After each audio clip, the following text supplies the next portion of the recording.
ಆಜಿ ಮಸಾಲ. ಎಂತ ಅಡಿಗೆಯ ರುಚಿಯಾಗೋ ರಹಸ್ಯವು 20 ರೂಪಾಯಿ. ದೆಹಲಿಯ ಜಂತರ್ ಮಂತರ್ನಲ್ಲಿ ಪ್ರೊಟೆಸ್ಟ್ ಮುಗಿದ್ರೂ ಕೂಡ ನೀಟ್ ಕಿಚ್ಚು ಇನ್ನೂ ಕಡಿಮೆ ಆಗಿಲ್ಲ. ಲೋಕಸಭೆ ರಾಜ್ಯಸಭೆಯಲ್ಲಿ ಅದರ ಎಫೆಕ್ಟ್ ಇನ್ನೂ ಹೆಚ್ಚಾಗುತ್ತಲೇ ಇದೆ. ಇಷ್ಟು ದಿನ ಪ್ರಧಾನ್ ಟಾರ್ಗೆಟ್ ಮಾಡಿದ ವಿಪಕ್ಷಗಳು ಈಗ ಅಮಿತ್ ಶಾ ಮೇಲೆ ಎಗರಿದ್ದಾರೆ. ಕೂಡಲೇ ಎಲ್ಲದಕ್ಕೂ ಉತ್ತರ ಕೊಡಬೇಕು ಅಂತ ಪಟ್ಟು ಹಿಡಿದಿದ್ದಾರೆ. ಲೋಕಸಭೆಯಲ್ಲಿ ನೀಟ್ ಅಕ್ರಮದ ಕಿಚ್ಚು. ಅಮಿತ್ ಶಾ ರಾಜೀನಾಮೆ ಕೊಡಲೇಬೇಕು ಅಂತ ಪಟ್ಟು.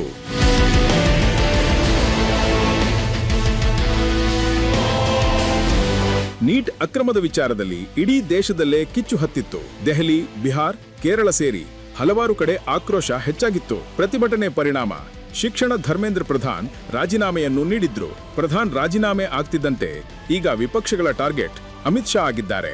ಅದು ಕಳೆದ 3-4 ದಿನಗಳಿಂದ ಸಂಸತ್ನಲ್ಲಿ ನೀಟ್ ವಿಚಾರವಾಗಿಯೇ ಎಷ್ಟೇ ಬಾರಿ ಮುಂದೂಡಿಕೆ ಆಗಿದ್ದು, ಇಂದು ಅದೇ ವಿಚಾರವಾಗಿ ಸುದೀರ್ಘ ಚರ್ಚೆ ನಡೆಯಿದೆ. ಲೋಕಸಭೆಯಲ್ಲಿ ನೀಟ್ ಕಿಚ್ಚು ಹೆಚ್ಚಾಗಿತ್ತು. ಪೇಪರ್ ಲೀಕ್ ತಡೆ ತಿದ್ದುಪಡಿ ಮಸೂದೆ ಬಗ್ಗೆ ನಡೆದ ಚರ್ಚೆ ವೇಳೆ ಕೇಂದ್ರ ಸರ್ಕಾರದ ವಿರುದ್ಧ ವಿಪಕ್ಷ ನಾಯಕರು ತಿರುಗಿಬಿದ್ರು.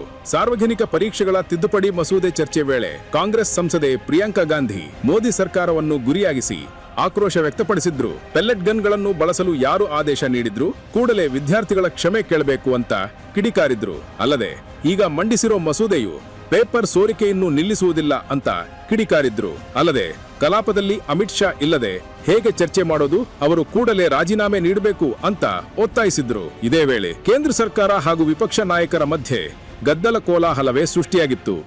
आदरणीय प्रधानमंत्री महोदय जी और आदरणीय गृह मंत्री महोदय जी से पूछना चाहती हूं कि क्या जरूरत थी एक मासूम बच्ची पर इस तरह दमन करने की? क्या जरूरत थी उन छात्रों पर आंसू गैस चलवाने की, उन पर लाठियां बरसाने की, उन पर वाटर कैनन्स चलवाने की? क्या जरूरत थी उन नौजवान लड़कियों को जलील करते हुए उनके कपड़े फाड़ने की, उनको बेरहमी से गंदी तरह पिटवाने की? देश के युवाओं पर पैलेट गन्स और AK-47 चलवाने की क्या आवश्यकता थी? क्या वे आतंकवादी थे? क्या आतंकवादी हैं? टेररिस्ट हैं? हाँ, कांग्रेस बोल रही है।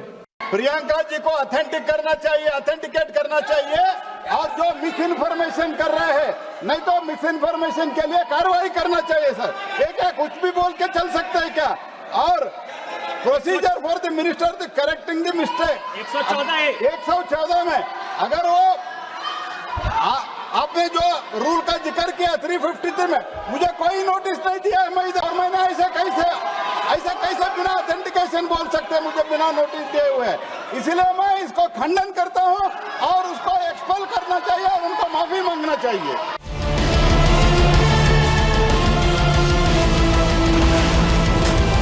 ವಿದ್ಯಾರ್ಥಿಗಳ ಮೇಲಿನ ಕೇಸು ವಾಪಸ್ ಪಡೆಯಿರಿ. 7 ರಾಜ್ಯದ ಪೊಲೀಸರು ಸಿಎಸ್ಗೆ ಸುಪ್ರೀಂ ನೋಟಿಸ್. ಇನ್ನು ನೀಟ್ ಹಿಂಸಾಚಾರದ ವಿಚಾರಕ್ಕೆ ಸುಪ್ರೀಂ ಕೋರ್ಟ್ ನಿಗಿನಿಗೆ ಕೆಂಡಕಾರಿದೆ. ಸಿಜೆಪಿ ಪ್ರತಿಭಟನೆ ವೇಳೆ ದೆಹಲಿ, ಬಿಹಾರ್, ಕೇರಳ ಸೇರಿ ಹಲವೆಡೆ ಪೊಲೀಸರು ವಿದ್ಯಾರ್ಥಿಗಳ ಮೇಲೆ ಲಾಠಿ ಚಾರ್ಜ್ ಕೂಡ ಮಾಡಿ ಕೇಸ್ ದಾಖಲಿಸಿದ್ರು. ಇದೇ ವಿಚಾರಕ್ಕೆ ಈಗ ಸುಪ್ರೀಂ ಕೋರ್ಟ್ ತರಾಟೆಗೆ ತೆಗೆದುಕೊಂಡಿದೆ. ಅಲ್ಲದೆ ಧರಣಿ ನಿರತರ ವಿರುದ್ಧದ ಎಫ್ಐಆರ್ಗೆ ಸುಪ್ರೀಂ ಕೋರ್ಟ್ ಮಧ್ಯಂತರ ತಡೆಯಾಜ್ಞೆಯನ್ನು ನೀಡಿದ್ದು, ಪ್ರತಿಭಟನಾಕಾರರ ಮೇಲೆ ಕಠಿಣ ಕ್ರಮ ಜರುಗಿಸದಂತೆ ಆದೇಶ ನೀಡಿದೆ.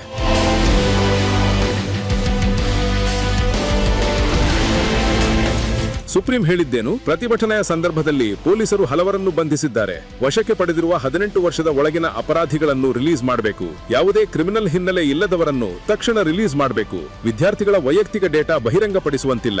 ಪ್ರತಿಭಟನೆ ನಡೆದ ಸ್ಥಳಗಳ ಎಲ್ಲಾ ಡಿಜಿಟಲ್ ಪುರಾವೆಗಳನ್ನು ಸಂರಕ್ಷಿಸಿ. 7 ರಾಜ್ಯಗಳ ಪೊಲೀಸರಿಗೆ ಸುಪ್ರೀಂ ಕೋರ್ಟ್ ಖಡಕ್ ಆದೇಶ. ದೆಹಲಿ, ಬಿಹಾರ್, ಉತ್ತರ ಪ್ರದೇಶ್, ಮಧ್ಯಪ್ರದೇಶ್, ಮಹಾರಾಷ್ಟ್ರ, ಕೇರಳ, ಅಸ್ಸಾಂ ಪೊಲೀಸರಿಗೆ ಸೂಚನೆ. ಪೊಲೀಸ್ ದೌರ್ಜನ್ಯದ ಆರೋಪ ಕುರಿತು ನಿಷ್ಪಕ್ಷಪಾತ ತನಿಖೆಗೆ ಆದೇಶ. ಎಸ್ಐಟಿ ಅಥವಾ ಉನ್ನತಾಧಿಕಾರ ಸಮಿತಿ ರಚನೆಗೆ ಸುಪ್ರೀಂ. ಇನ್ನು ಎಲ್ಲೆಲ್ಲಿ ಎಷ್ಟೆಷ್ಟು ಕೇಸುಗಳು ಆಗಿವೆ ಅನ್ನೋದನ್ನು ನೋಡೋದಾರೆ, ಎಲ್ಲೆಲ್ಲಿ ಎಷ್ಟೆಷ್ಟು ಕೇಸ್? ದೆಹಲಿಯಲ್ಲಿ 989 ಜನರ ಮೇಲೆ ಕೇಸ್ ದಾಖಲು. ಪಶ್ಚಿಮ ಬೆಂಗಾಳದಲ್ಲಿ 16 ಜನರ ಬಂಧನ, 7 ಎಫ್ಐಆರ್. ಹರೇ ಸ್ಟ್ರೀಟ್ ಮತ್ತು ಎಂಟಾಲಿ ಠಾಣೆಗಳಲ್ಲಿ ಗೂಂಡಾ ಕಾಯ್ದೆ ಅಡಿ ಕೇಸ್ ದಾಖಲು. ದೃಶ್ಯಾವಳಿ ಮೂಲಕ 70ಕ್ಕೂ ಹೆಚ್ಚು ಜನರ ಗುರುತು. ಉತ್ತರ ಪ್ರದೇಶದ ಪ್ರಯಾಗ್ರಾಜ್ನಲ್ಲಿ 10 ಜನರ ಬಂಧನ. ಬಿಹಾರದ ಪಾಟ್ನಾದಲ್ಲಿ ಜನಶಕ್ತಿ ಜನತಾದಳದ ತೇಜ್ ಪ್ರತಾಪ್ ಯಾದವ್ ಸೇರಿ ಹಲವರ ವಿರುದ್ಧ ಕೇಸ್.